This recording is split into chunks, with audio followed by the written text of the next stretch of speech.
All right. So welcome to Parametric Design. This is spring 2023. I'm going to be your instructor, Sabri Gokman. And today's presentation is going to be on generative art and NFTs, right? So we're going to talk about, basically look at some examples in the 20th century on generative art, and then look at the kind of emerging field of NFTs and some of the contemporary examples as well. So I want to welcome all of you again. I think it's going to be an interesting semester because it's the first time I'm teaching such a course. So I'm excited, I'm motivated, and I'm also thinking that you're excited because this is kind of a great opportunity for you to learn coding, to learn about art, to kind of see what you can create with simple algorithms, right? And maybe that will also have an implication in your own fields about how you can automate certain things, how you can create like multiple variations, as well as like multiple alternatives for design solutions. Okay, so this is, I think, going to be an interesting semester for all of us. So for those of you who don't know me, I'll just tell you that I actually work, I'm the chair of the Department of Architecture, and I work at the intersection of technology, theory, and design. And my research is actually on morphology, which is basically a science called science of form. And I do a lot of research at the intersection of cultural heritage and computation as well. So my task is basically to look at buildings, look at historical artifacts with algorithms, and develop tools for generative design, generative modeling, and also come up with ideas how these tools could be used for research as well. And I have my expertise or scholarship in on symmetry, form, and growth, which basically affects kind of my focus and my interest. And you're also going to see it with today's presentation a bit, because I'm going to show you kind of the people that are in my radar. So it's going to be with the personalized taste on art. But I think that's necessary too. And you will be open to look at what interests you throughout the semester. Okay. And this is actually the work, for those of you who haven't seen it. This is the work we built at the museum. It's kind of an installation project, but these are some of the works that I have done with students over the past few years. But prior to this, I had actually built public artwork, did generative art as well, and did a lot of digital fabrication work and architectural research as well. So this is all this work is actually done, I think, within the past 3 years. So this is studio work that one of our students did here at Kadir Has University. So I think we have huge potential in exploring technology and computation in design. So this is the schedule of this semester. We are at week 1. So today I'm going to be lecturing you about generative art and NFTs. And we're going to do a small tutorial on P5 JavaScript. So you're going to look at kind of rudimentary tools, the interface, and do simple canvas drawings today, okay?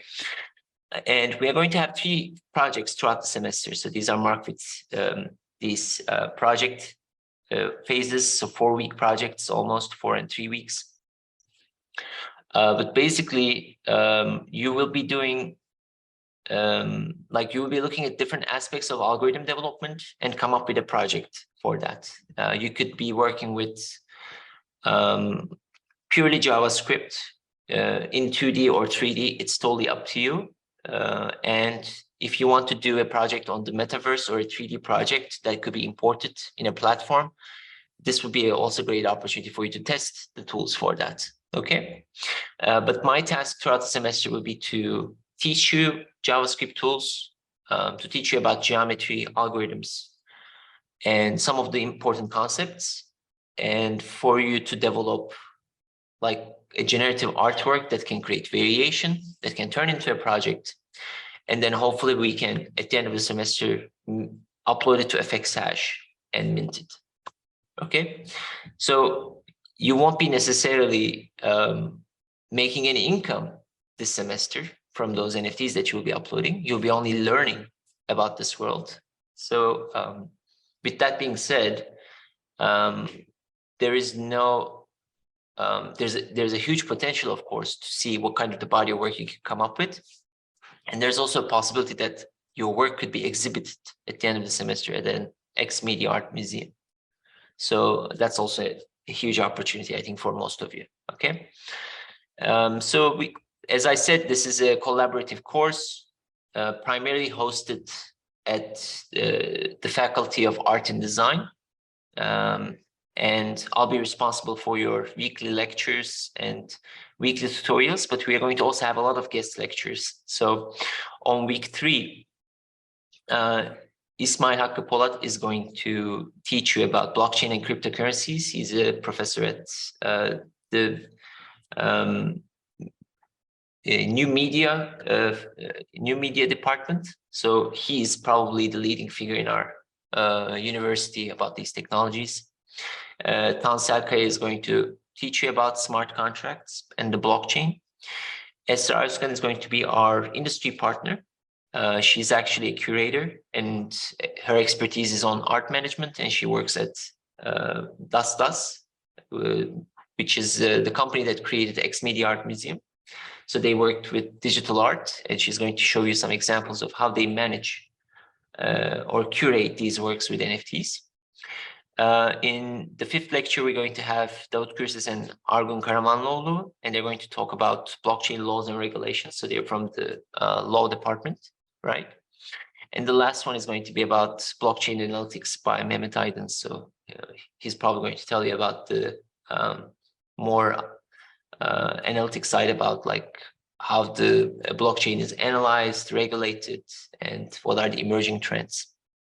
Okay, so this is kind of the rundown of 14 weeks. We have to bypass 2 weeks because of holiday. So it's 12-week schedule. All right, so we're going to start talking about art. And I want to specify that, of course, art is a huge field. And if we were to like do a historical breakdown, it will take, of course, I think more than 14 weeks, because we have to spend enough time on different styles, different eras. And it's kind of hard to also see some sort of continuity in the field of art, but normally we see spontaneous styles emerging in different phases of time, right? So I think most of you wouldn't know that generative art existed since 1950s, like mid-20th century, actually. Like a lot of people were experimenting with computers, and they were trying to do artwork with them, and they were also speculating what that meant for art, right? So for me, art is basically a means of personal expression. And of course, there's a huge subjective aspect to it because it needs to appeal to you. Sometimes it's visual, sometimes it's descriptive, sometimes it is more abstract, right? Sometimes it invokes emotion, sometimes it doesn't. So it could be used for a lot of different types of effects. But my kind of intersection, or my way of introducing you to computer art, would be through only looking at generative art, right? So we won't be covering all the historical styles, but I'm trying to tell you that this shouldn't prohibit you from looking at some of the historical works that you might be interested in, and to kind of have an effect or influence on what you want to code using algorithms, right? So our view is not going to be limited by anything. You are free to look at any era, any artistic style, but you're required to revisit it, or I would say do an interpretation of it, maybe using algorithms, right? So a lot of artists actually do it today. So why are we interested in this? So this is a painting that I really like. It's called The Ancient Days by William Blake. And this is actually a depiction of God and the process of creation, right? So what is God doing?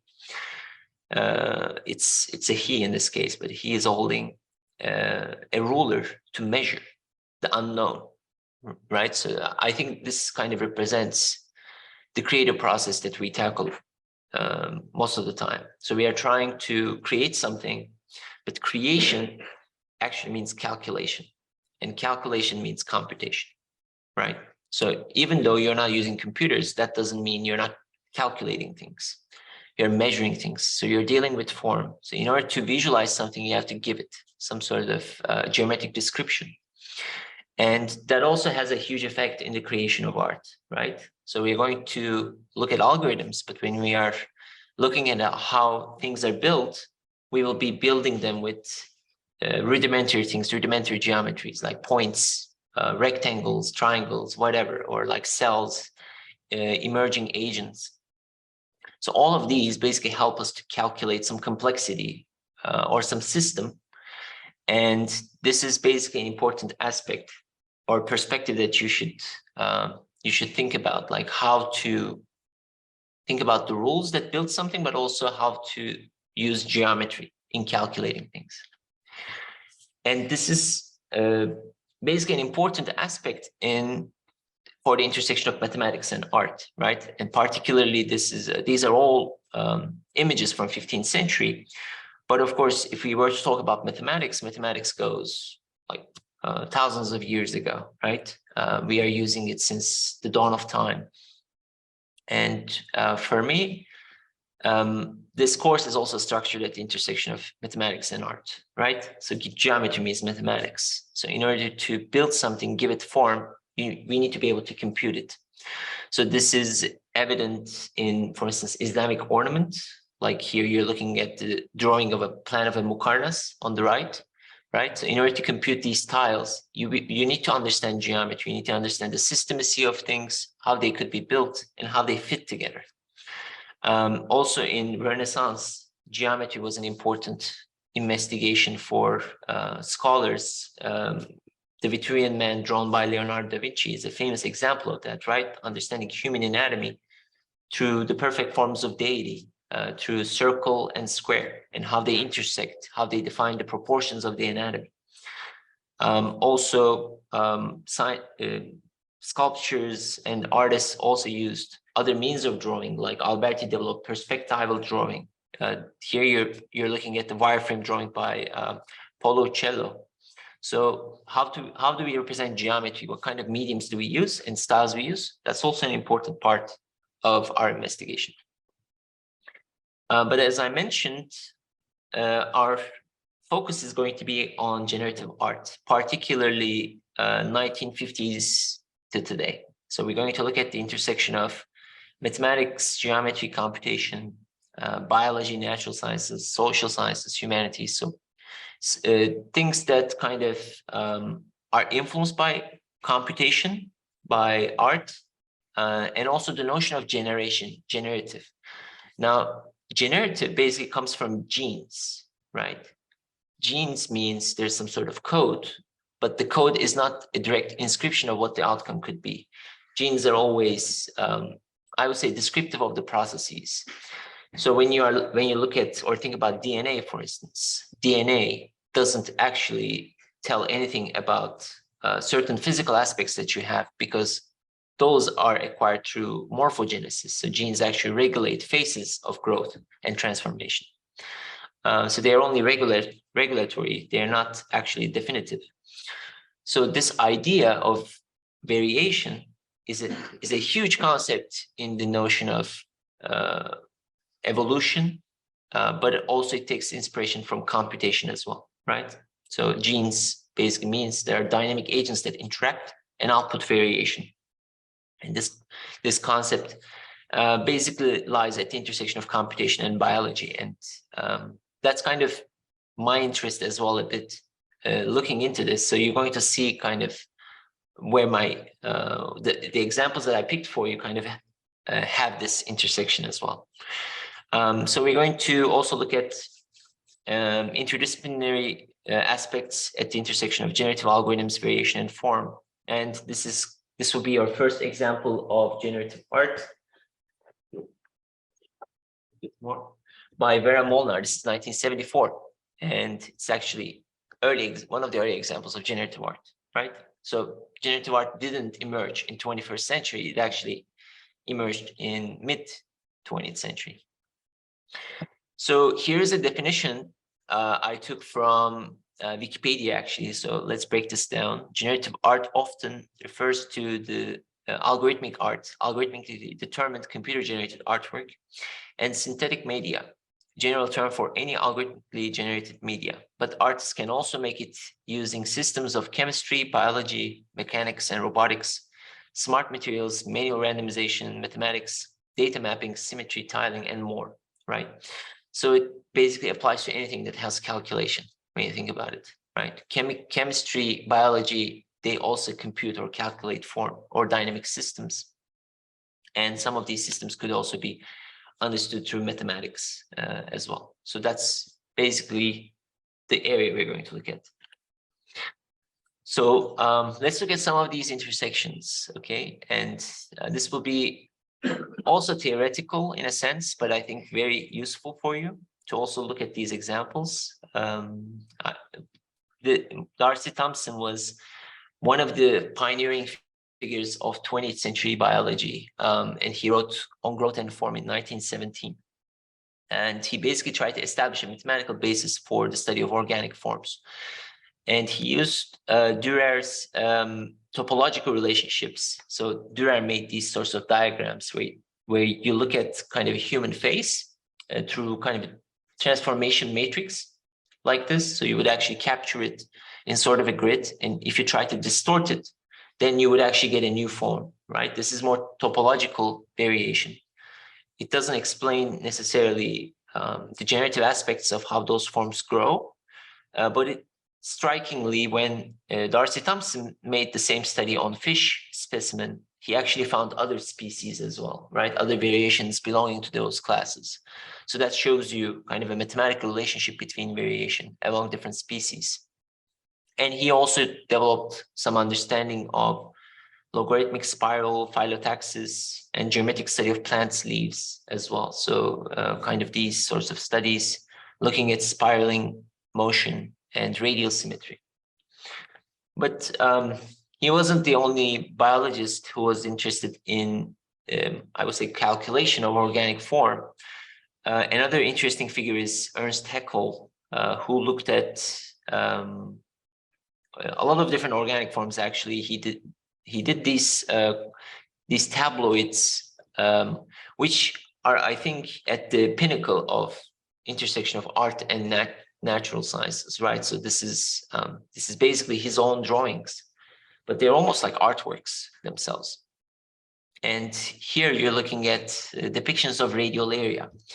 Radiolaria are microplanktons living in the sea, and they have these intricate skeleton systems that are basically void cells, right? So these are small bone structures that have a lot of intricate artistic qualities, and he depicted them in this fashion. So this is almost an artwork by itself, right? So just biological depiction turned into art. So we are already seeing some sort of intersection of biology, mathematics, and art. But when we start looking at 1950s, basically the emerging practices of generative art, we start seeing some sort of early examples. So this is the work of Ben Lapowski, who was a mathematician and an artist. And he used oscilloscope, which is basically a mechanical device to generate sine waves.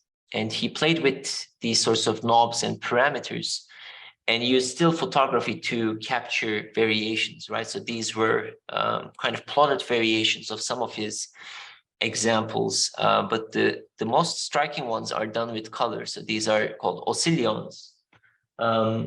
So when you think about this, basically you're looking at an infinite space of variation, right? Any type of numeric combination can generate an interesting output, right? So that's basically the field of generative art. So we are not just looking at one sample, but we are looking at a system that can generate unlimited amounts of variation. and we are trying to capture iterations that look interesting or look appealing from the others, right? So there's, I mean, this is basically entering into the field of computational aesthetics. So it's basically a speculative field that doesn't exist. But I would say that we tend to pick, as generative artists work in this field, we tend to pick variations that look appealing somehow, right? Or we try to navigate our algorithm in a way that outputs pleasing results. So that already says something about the notion of generative art. So the output needs to also have some sort of visual appeal. Okay. So Ben Lepowski wasn't the only figure. We also have George Nice in the 1950s, who did this sort of experimental drawing work. For instance, this was an early device called Zeus Z64, which is used for plotting some of similar like line drawings. And he developed new graphics libraries for these machines to be interpreted. So he did these sorts of mechanical sculptures that he would call, right? And he worked with random numbers and procedural artworks. For instance, this is a drawing that is made by just drawing plotting circles, right? Plotting circles at random locations. And that's kind of the output. So this is some of his variation, and like these are some of his other works called Schotten. Again, what do you see here? Looks like building plans, right? But they're all actually rectangular polyline drawings, and they're done with the same algorithm, like simple algorithm. And you're seeing kind of them side by side, unlimited amounts of variation plotted side by side. And this is, I would say this is kind of a grid, rectangular grid that is distorted towards the bottom. So again, this could be procedurally done, or maybe just starts with the grid and then the grid gets distorted. But all of these are basically done by simple codes that are fed to a machine, and that machine produces these sorts of outputs. Another interesting figure is Frieder Nake, who's still alive, by the way, and he also wrote a lot on generative art. So he wrote a short and provocative note for page the Bulletin of Computer Art Society under the title "There Should Be No Computer Art." So he was kind of speculating on what using computers meant for creating art.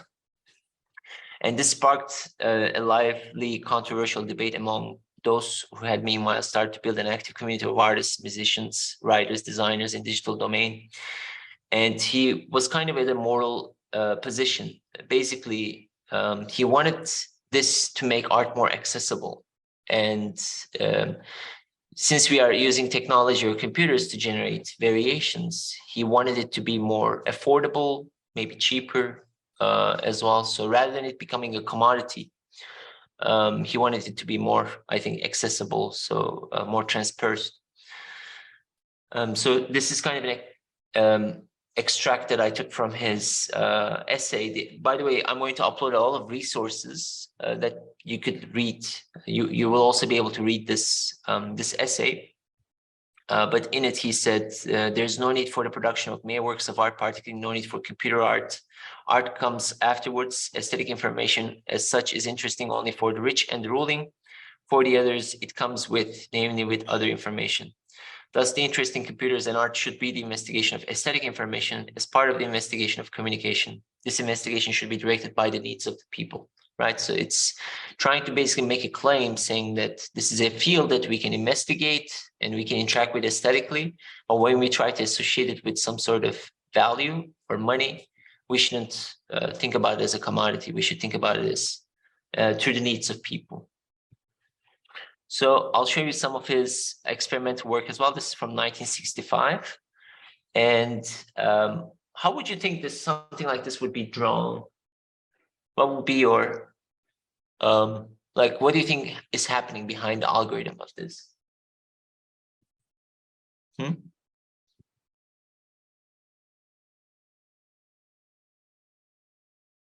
So, for instance, do you see these horizontal lines? Right? They're unbroken, right? So these lines, horizontal lines, they don't break. So my speculation would be that you're actually working with these sorts of horizontal undulating lines first, and then you're grabbing line segments between each double rows. These segments are grabbed randomly, probably, and then you're drawing these abstract lines randomly as well. Make sense? And when you do this repeatedly, then you get aligned segments with these sorts of diagonal lines. Some of them are drawn linearly as well, but it's probably all in the algorithm. It's all in the parameter space of it, right? So these horizontal lines could be different, and the line segments that are chosen could be different, but basically the aesthetic output would be similar. Make sense? What about this? It's kind of hard to see, but I think this is a plotted variation. So it's basically a plotter that deposited ink, like colored ink as well. In this case, like gray, green, blue, purple, right? So you're working with probably like cells, like a grid, but you have some ways of depositing these paints, right? And they are following pattern. And how we generate that pattern is basically up to the algorithm. And basically the blending of these inks, that creates kind of an interesting effect, right? When you try to do it on a computer screen, normally you don't get this sort of artifact. You normally get more like distinct coloration. So this was also in 1960s, but one of the interesting events of generative art was the cybernetic serendipity event that happened in 1968. And this exhibition provided the energy for the formation of British Computer Art Society, which continued to explore the interaction between science, technology, and art and put on exhibitions, right? So basically it kind of justified that computer art is possible, or generative art is possible. And it's not just limited to any form of production. So we didn't only need computers to produce this type of art, but we could use robots, we could use other types of synthetic materials, maybe biological systems as well. And some of these medias, like emerging medias, were experimented in this exhibition as well.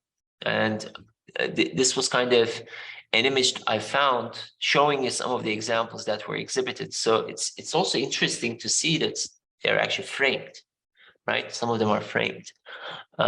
Because why do we frame art, for instance? Why do we need this frame? If it's generated by a machine, right? Do we need to see it almost like a, I don't know, it kind of limits the boundary of it? It's an interesting thing to consider as well. Like, do we need frames for digital art, for instance? Right? So, or by framing it, are we calling it art?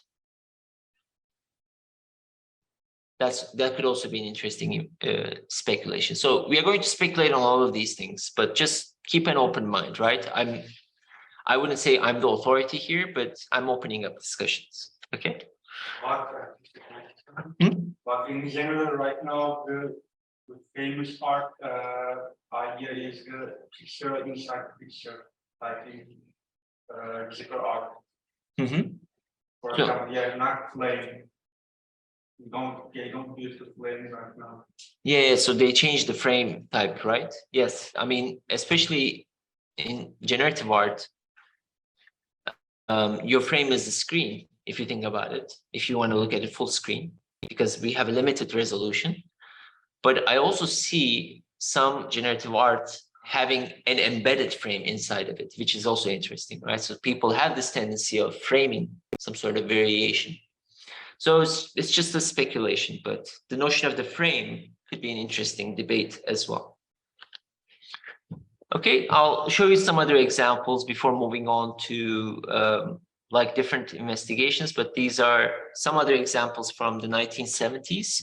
Again, showing you how computer art, generative art, emerged again, Vera Molnar's tabletin, which is an interesting series. This almost looks like a woven fabric, whereas Paul Brown's Untitled Computer Assisted Drawing, this basically requires an algorithm to plot this variation, but it's not as complex as you think it is, right? When you have kind of a gridded distribution, all you need to do is kind of have these arcs drawn at different directions, right? And then the emerging drawing will make those types of connections. So you don't need to actually make it in one continuous manner.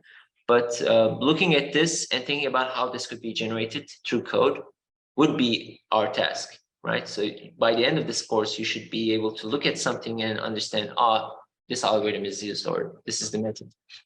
That would be, I think, a good takeaway from this course. So I want to move into another type of intersection, which is like, what does generative art and computation play in at the intersection of biology? And here the notion of self-organization becomes really interesting, because self-organization is a term directly applied for the study of biological systems, but when we are dealing with simulations or algorithms that are agent-based, they not only help us understand these complex systems, but also help us generate interesting emergent artworks as well, right? So prior to explaining that, I need to show you kind of a theoretical background of what self-organization is. But the term is basically associated to emergence, the notion of emergence. Basically, an organism goes through stages of morphogenesis, and morphogenesis has self-organizing behavior, meaning there are agents that interact, like it could be cells, it could be kind of birds in a flock, and they basically output a formal variation that follows simple rules, right? And some of the ingredients, or the basic ingredients of self-organization, are dynamical nonlinearity. Basically, there are feedback loops, positive and negative. There are multiple interactions, there's energy, and there's balance of exploitation and exploration. So it's basically an open-ended system that is allowed to run, and agents interact, and it outputs some sort of variation. It's highly used in biology, chemistry, and physics. But to me, it's also interesting to think about the notion of variation in biology and how this could be applied to the notion of art, right? So again, going back to maybe Darcy Thompson or Ernst Haeckel, like when we look at the amount of variation in nature, and when you try to capture it, that I think also has some sort of artistic appeal too, right? A lot of biologists, they were interested in drawing birds, drawing plants, flowers, insects, like other kinds of natural organisms. And I think they sought the intersection of art and nature, right? And biology kind of complemented that. So it's a huge resource in creativity. And it also has great influence in how we develop computational systems. So one of those systems was Stefan Wolfram's cellular automata. Now, Wolfram didn't actually invent cellular automata. He actually expanded on it. But von Neumann started in the 80s, I think, experimenting with cellular automata systems. But they're basic binary cellular systems that can output variation. And this is his main book titled A New Kind of Science. Basically, if we can break down natural systems into simple binary rules, then maybe it can give us emergent systems for the study of variation, as well as maybe understand cellular complexity as well, right? So this is one of his rules for the cellular automata. It's a basically two-dimensional grid. And what happens is, imagine this kind of like a plotter, right? Moving from up down, and you're looking at every triplet of cell in this row, and looking at the rule set, you're determining what the next row of cells should be. We're actually going to write this in code, by the way. And you're going to see how it produces variation. But the main aspect is this: because we are looking at triplets of cells, adjacencies, and these rules, this actually limits the amount of variation the system can produce, right? Why do you think this is called Rule 30?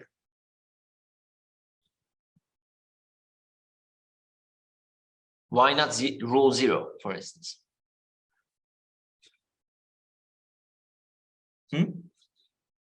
Okay, so since, I mean, if you look at the rule set, we are looking at every triplet of information, every triplet of cells, right? And there are only 8 possibilities, right? 2 to the power of 3. So each cell could only be 0 or 1.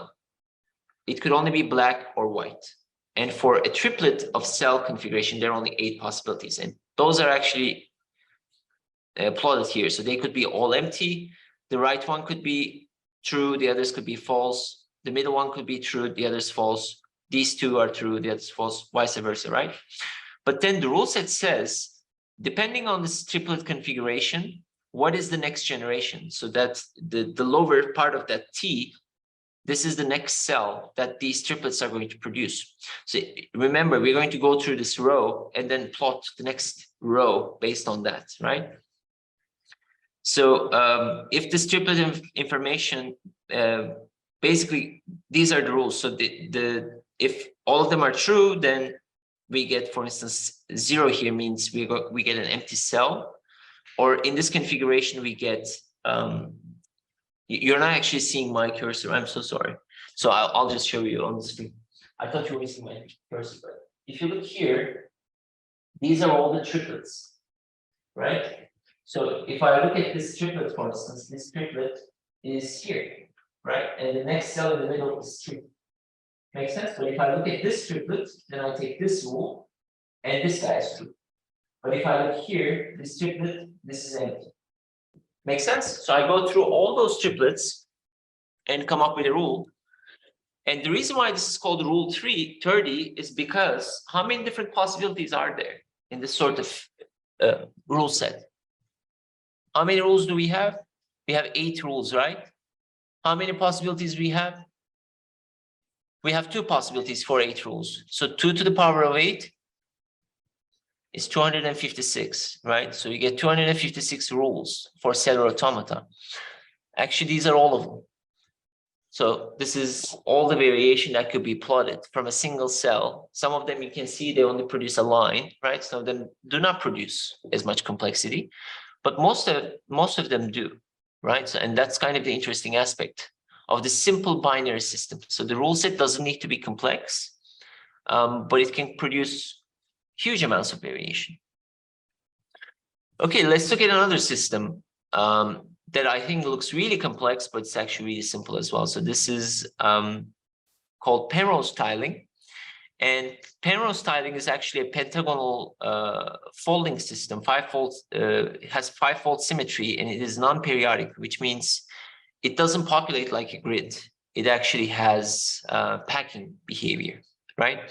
And it has similar properties to quasicrystals. And this sort of pentagonal symmetry is also found in Islamic ornaments. This is actually an example of Greek patterns. Basically, it has these interlacing motifs as well and uses these sorts of tiles. So this would be kind of the aperiodic tiling. But you can see, like, it's hard to notice where the symmetry is, right? We cannot actually put a diagram because there's no mirror symmetry, and it's hard to notice it. That's why it's called aperiodic, and because it has radial symmetry embedded inside of it. Okay, let's move on to another example. This is Mandelbrot set, developed by Benoit Mandelbrot, who was a French mathematician and polymath. So he experimented a lot with fractal geometries, and in the 1980s, he developed formulas and algorithms to explore the parameter space of Mandelbrot set. And this will be kind of a simple algorithmic breakdown of how these sets are generated. So if you zoom in to these, they have infinitesimal universes embedded inside of them, right? And that's the notion of fractal geometry. It might be first time you're seeing this, but I'm also giving you kind of a rundown or a crash course on like different examples of generative art, right? And when you explore something like this, you also start questioning the nature of mathematics, geometry, and as well as biology itself, right? So some of these emerging patterns, they're actually exhibited in spiraling galaxies when you look up to the universe, right? So it also shows you kind of simpler, maybe nature of mathematics behind things. So mathematicians are not the only people who experiment with computation. Also biologists develop their own systems and use it. And so here is one of them. Richard Dawkins was one of the main proponents of neo-Darwinism after the modern synthesis. He basically expanded on the theory of evolution towards understanding the activity of genes. And he explored altruism and selfishness among species, and he tried to link these to genetic propagation. So this is one of interesting interfaces that Dawkins developed. It's called biomorphs. And biomorphs actually take in simple binary rules like Setter automata and build these sorts of branching morphogenesis, right? And the interface is developed in such a way that when you pick one of those variations, it can output more offsprings based on that variation. So it basically does genetic manipulation. So here's an example of that. So if you look at on the right, you start with a simple organism, and then by picking the variation that you want to evolve, it basically outputs more complex results based on that, right? So you get kind of a genealogy of specimens that are linked. And these were some of the outputs coming up from that algorithm. So you see kind of simple organisms emerging, and they're depicted using these pixelated images, right? So I'm also going to look at the intersection of generative art with architecture. This is, I think, kind of the pinnacle of computational architecture, which was in 2003, when 20 different firms held, 12 firms held an exhibition at Century Pompidou called Architecture's Non-Standard. So basically, they were all experimenting with these sorts of computational tools, and they were doing a lot of experimental media at that time. So some of them were looking at social, economical, political aspects as well, but others were looking at the emerging field of parametric design, digital fabrication, and they were doing these sorts of organic investigations or digital geometry developments. Like this is the plan of that exhibition and the names of the firms. One of the interesting figures at that time was Greg Lynn, and he was looking at the description of architectural form in an organic way, right? This is his kind of a pioneering work called Embryological House. So he was looking at this sort of depiction of a NURBS curve through these control vertices and treating this almost like an organism, right? If we can actually pull and push these vertices, add new vertices, what kind of a geometrical shape can we come up with?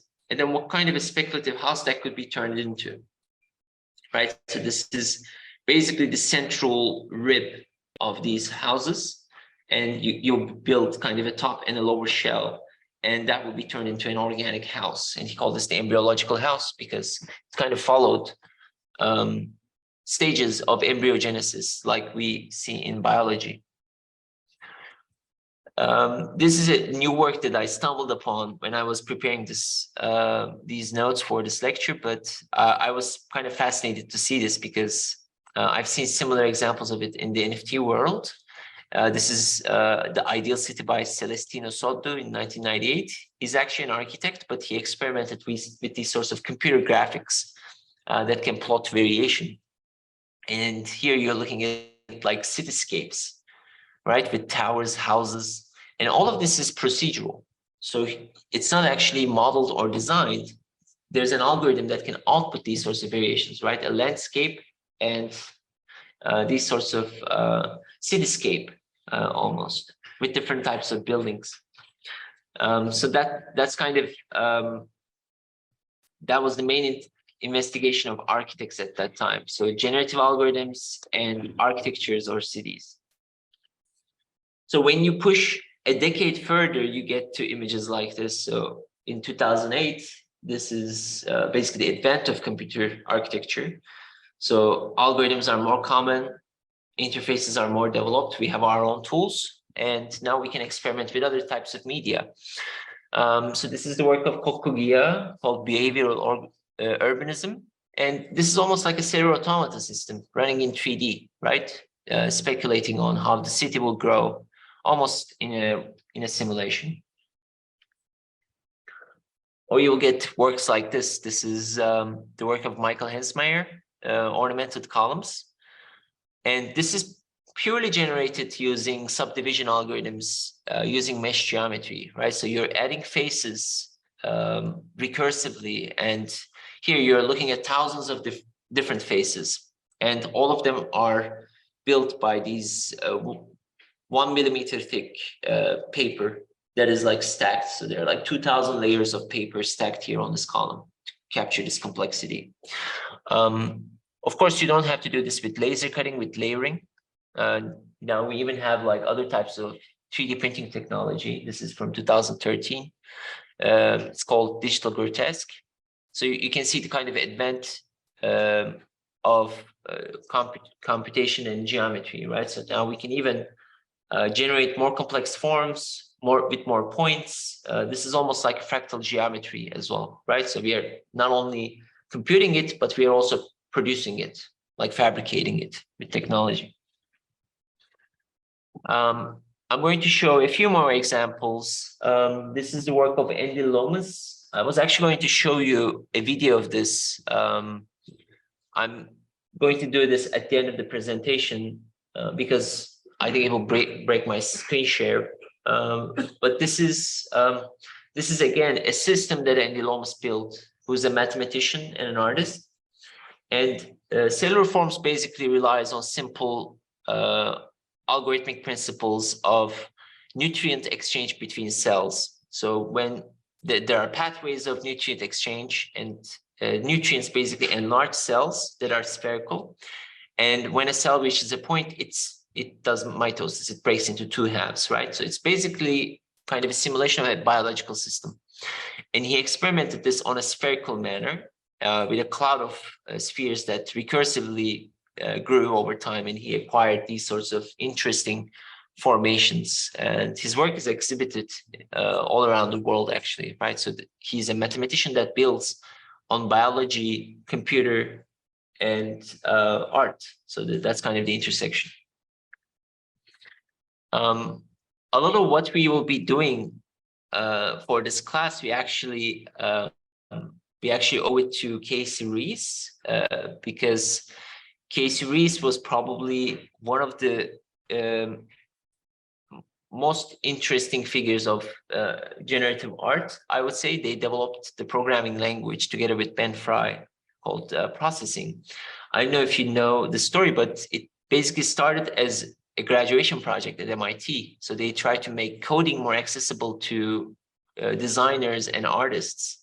So they built a language that can interpret JavaScript and other types of languages, Java, for instance. I think they started with Java. Processing was based on Java. But the early forms of Java, as an artist or designer, you may not be able to interact with, right? So they tried to make it more simpler so that other people can code.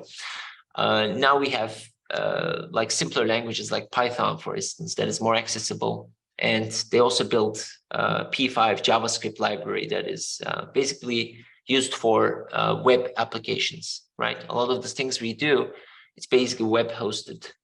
So that's why it's a really useful tool. And he also does artwork with these sorts of languages. So this is some of his early art done with processing. And you can see kind of transformation of that earlier work in 1950s to today, right? So we have more computational power. We can plot more pixels.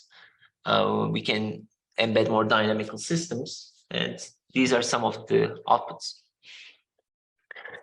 Now, I'm going to give you some more information about, now we are coming to the end of our chronology, right? So we are almost in 2010s or towards today.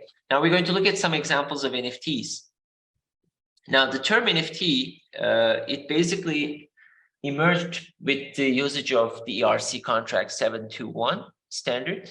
And it actually emerged in 2017. So basically somebody tried to upload a data or a media using the blockchain technology. And they figured out how to do that. So one way of doing it is by having these hashes.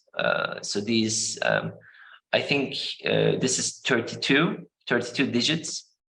32 digits of these hashes. So each four basically stands for some of like right on top. So you see on next to the author, there's a 32 digit hash, right? That's called a hash.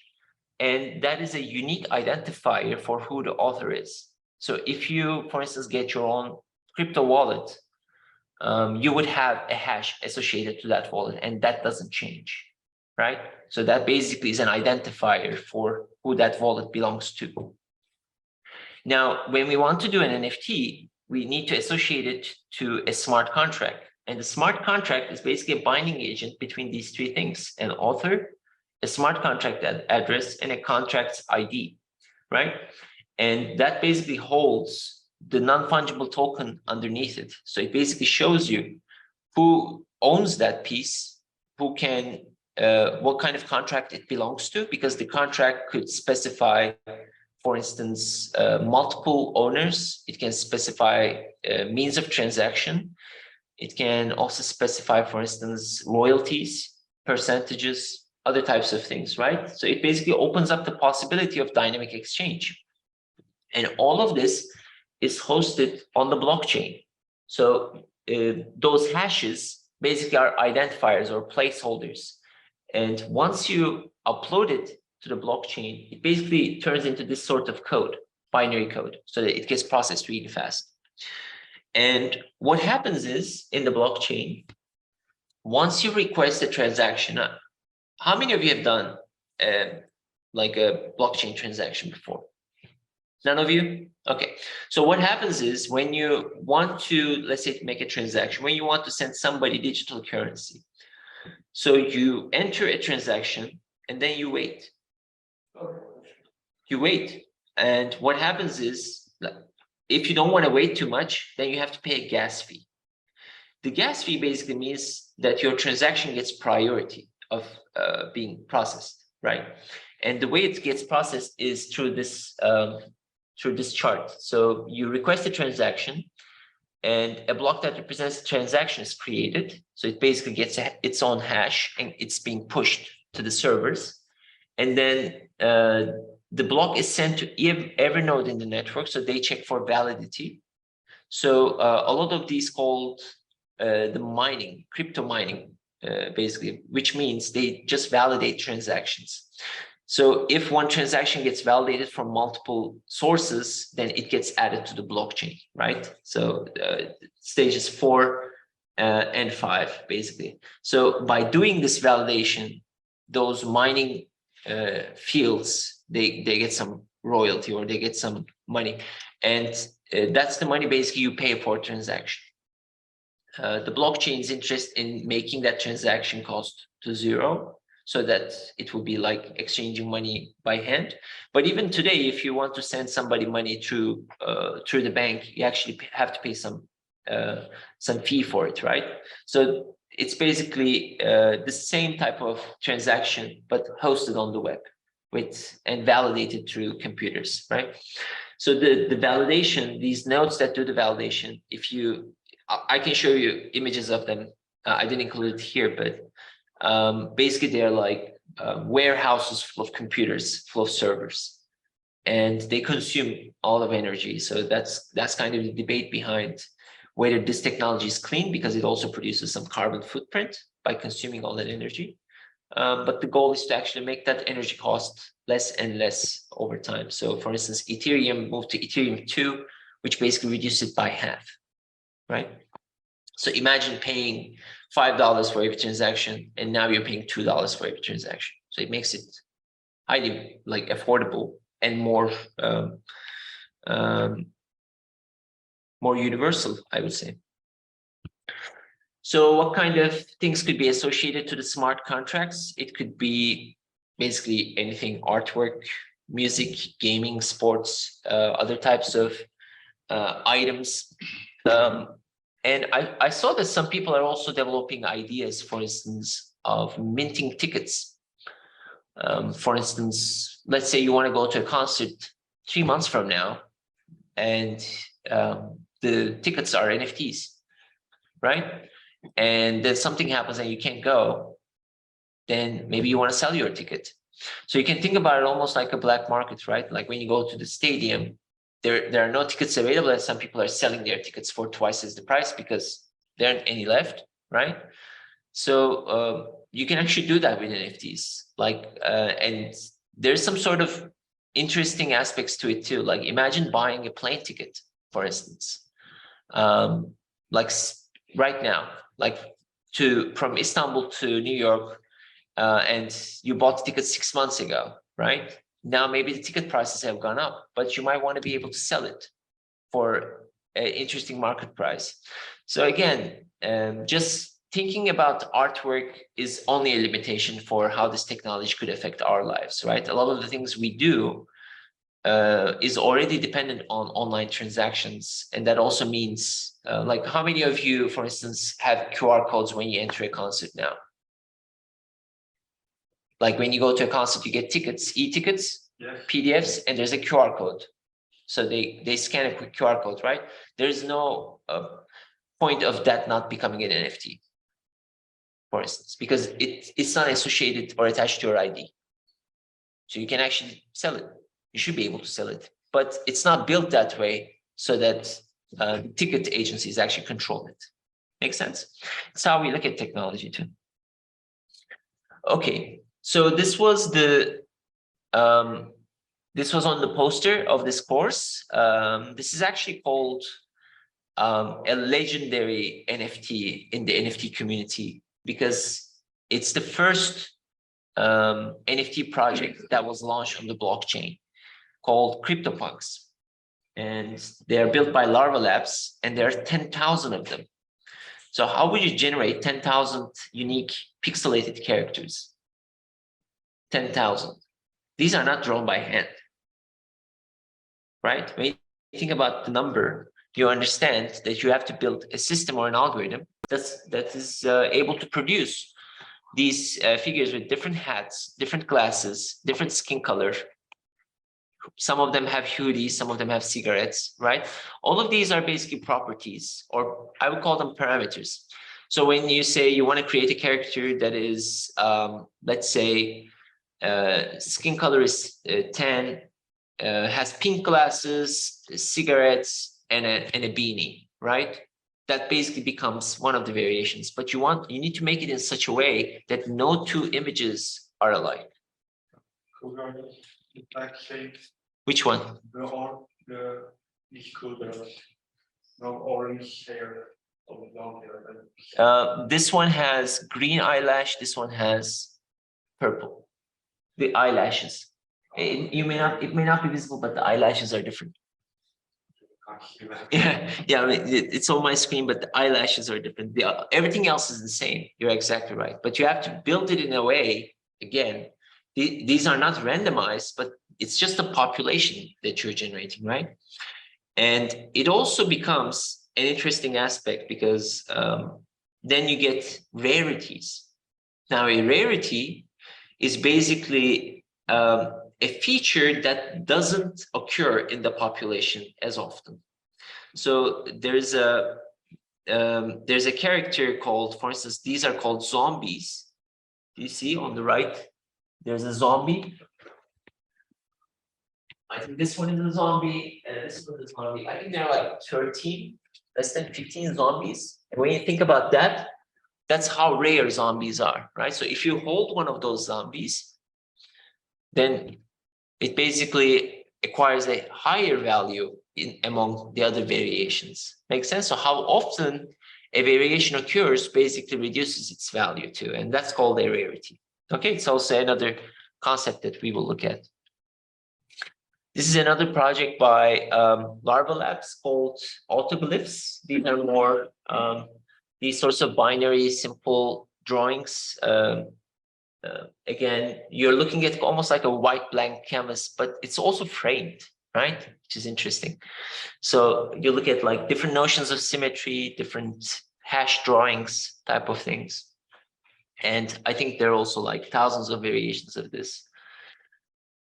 We also got projects like this. Maybe you heard about this, but the BASI Board API Out Club. So I will try to be as objective as possible, but this is not generative artwork. It's like a community project, right? So it's basically saying that if you hold one of these cards, you can get into this community type of project. So there are two types of things you need to be aware of. One is if you're building a community project, you will see a lot of these sorts of avatar figures or like personalized images. So there could be another group that has, let's say, small kitten characters or like robots or cyborgs, whatnot, right? So they look like things that you can put on your profile. And CryptoPunks were actually used for that way as well. And a lot of people have considered NFTs to actually just be a generator for profile pictures. It's actually not, right? So they could be treated as a community project, meaning if you hold one of these in your wallet, you will be able to get into that community, or you can actually look at more on the aspects of generative art, right? Now, this is actually an NFT that I have made with art blocks. This is a procedural drawing algorithm. It's called Spiromorphs. And it basically has this sort of output simulation. I'll also show this to you on Artblocks channel. But it has this sort of radial motion and does procedural drawing on the canvas. And I built this in P5 JavaScript. So basically the tool that you're going to learn, right? This is kind of a new version of it. So I changed the algorithm a bit. Now you can see like more like line drawings with different colors. So it's kind of version 2, I would say, of the same algorithm. I also want to show this to you because I work with the same technologies as well. I'm also going to, I have like 10 more slides, bear with me here, but kind of show you that this is not just a bubble that we're going to look at, but there are also other things we should be aware of. Particularly the emerging field of AI and art, AI generated art.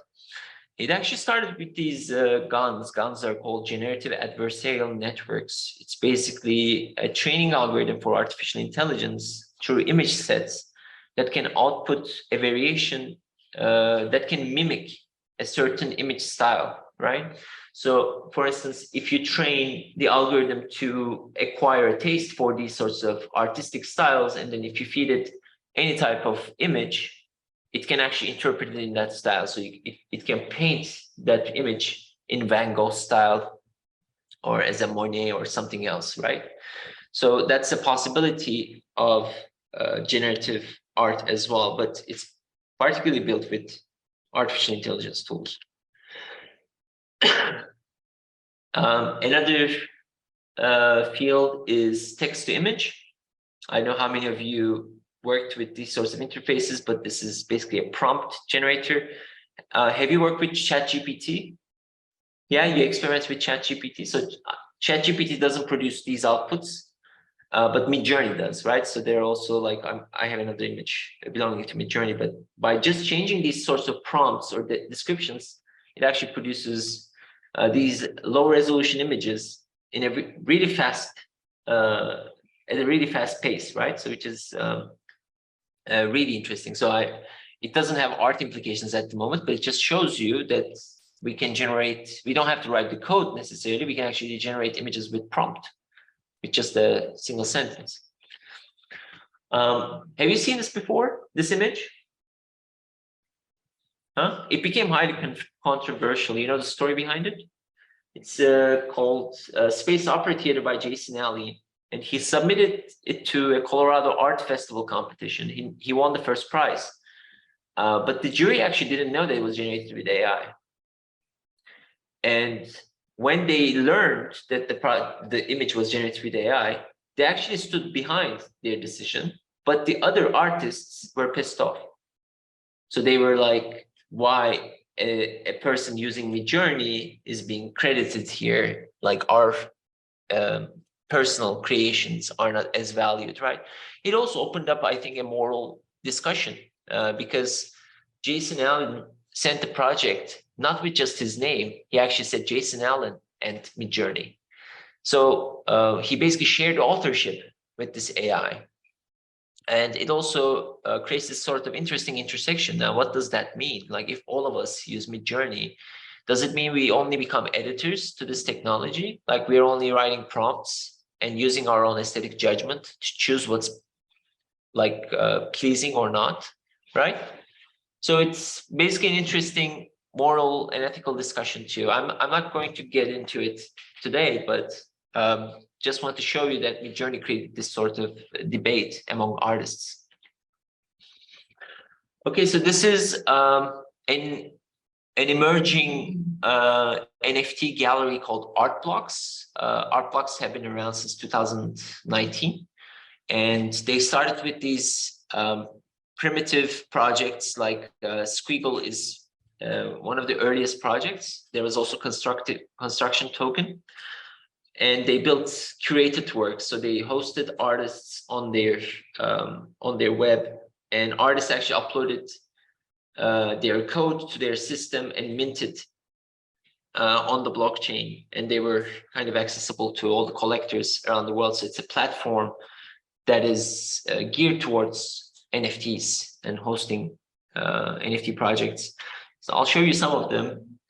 These are kind of my favorites. This is by Ketil Golit called Archetype.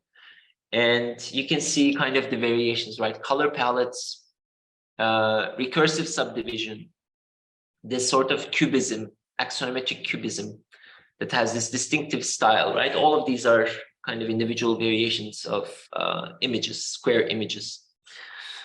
Another, I would say, famous work is called Fidenza by Tyler Hobbs. I think some of these have sold for millions of dollars, by the way. They became highly popular. And you're looking at kind of the